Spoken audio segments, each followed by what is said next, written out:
Cerita anak bungsu, kesehatan Dorce drop usai makan sop iga. Sebelum meninggal dunia, Dorce lama menjalani masa pemulihan karena diabetes yang dideritanya. Selain diabetes, ia juga didiagnosa mengalami demensia dan Alzheimer.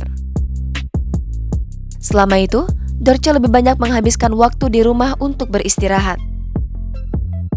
Siti Hadijah, putri bungsunya, menceritakan aktivitas Dorce sebelum dilarikan ke rumah sakit dan dinyatakan positif COVID-19.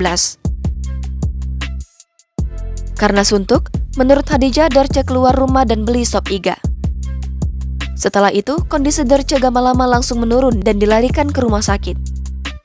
Presenter berusia 58 tahun tersebut lalu mengalami koma selama seminggu sebelum dinyatakan positif COVID-19.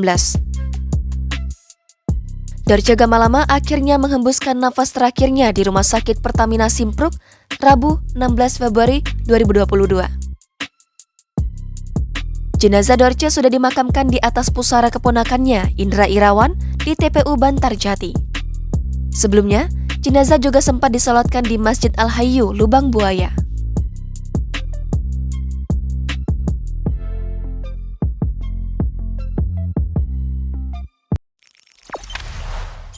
Jangan lupa subscribe, share, komen, dan like ya!